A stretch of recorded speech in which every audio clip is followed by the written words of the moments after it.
let's proceed with the introduction. Bushfires are frequent occurrences in Australia because of the continent's generally hot and dry climate. Although bushfires are often considered as natural disasters, more than 90% of them are started by people, either accidentally or deliberately.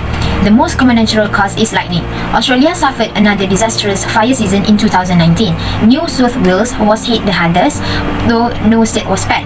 The fires followed months of drought and coincided with Australia's hottest month on record, December 2019.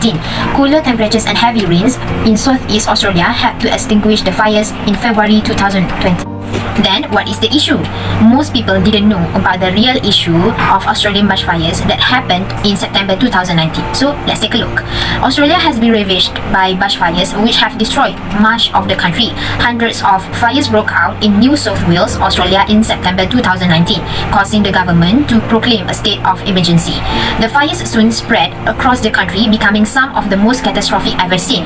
A 25.5 million acre region has burned, nearly the size of South Korea. At least 33 individuals were killed, including 3 volunteer firefighters. An estimated 1 billion animals were also believed to have died, and many more have gone missing. A total of 3,000 dwellings have been destroyed or severely damaged. What is the goal of the analysis that we get from this case study? So we get to know how many population had died, no survivor, based on the report and the information collected. We can also determine the major cause of Australia. So, what is the context of problems in this case study? The major cause of the bush fire in Australia happened because of overwhelming consensus over the role of the global warming, that a direct relationship between climate change and forest fires can be complex. Deprivation of the global climate can also further intensifies and prolongs the negative impact that affected by wildfire. We can see here that it's not only animal but human also affected by the There are a few things that you need to know about the key fact of this case. Well, first of all, Operation Bushfire Assist military assistance was provided, which is they cleared 4,848 km of roads. They also cleared and repaired 1,287 km of fencing. They also cleared 240 km of fire breaks, and then purified 3.9 million liters of water in Kangaroo Island, and then purified 6.1 million liters of water at Bega. Next, they provided over 77,262 meals on defense bases to the emergency services personnel. The second thing that you need to know about Australian bushfires is the children have been affected by Australian bushfires. So tragically, close to 30 people have lost their lives because of the fires. An unknown number of children have been displaced from their communities, with those exposed to the trauma, and as expected, many schools have been periodically suspended to ensure that children are saved. The next thing that you need to know is many species have become endangered and extinct. On January 2020, the Australian Government Department of Agriculture released an initial list of threatened and migratory species that have more than 10% of the unknown periodically distribution in areas affected by bushfires. Preliminary result indicated that 49 listed threatened species have more than 80% of their modeled likely or known distribution within the fire extent. There are 3 alternatives that can be made in this case. So the first one is the lead burn approach. The lead burn approach is appropriate for bushfires in the remote land of central of Australia and most of the recent land where access is poor and there are few people and assets. The trouble is that now advocated by environmentalists for application to our high rainfall forest country. So the second one is all-out suppression approach. This approach requires fire to be attacked immediately after detection, using the resources of an emergency service or fire brigade set up for the purpose.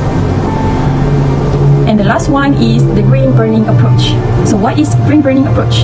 It will recognize 2 simple facts, which is firstly that the bushfires cannot be prevented. Even if we are eliminated all mankind from the forest, there would be still lightning.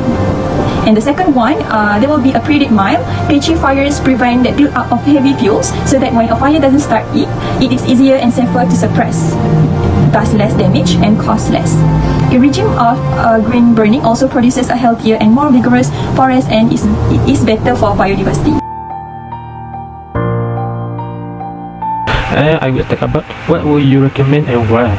First, it's about manage the types and size of fuels. We all know that fire will ignite if there are source of fire present, the raw material for. any potential bushfire are the presence of the rock, of the grass, leaf, twig, and oxygen of the surrounding air, also the direct flame or heat. With the reduction of the presence of fuel, we also could prevent the bushfire. Without fuel, no fire, no damage to spread. Next, we talk about community education. The thing you should do is improve the awareness about uncontrollable fire, improve the campaign of no open fire, double check the fire of the campsite before leaving. This is also to prevent the consequence that you could not shoulder. So you should do not extinguish properly fire of campsite, allow children play with lighter, burning rubbish heat openly. Lastly, we can conclude that the bushfire in Australia are a never-ending story of loss, tragedy and record-breaking moments.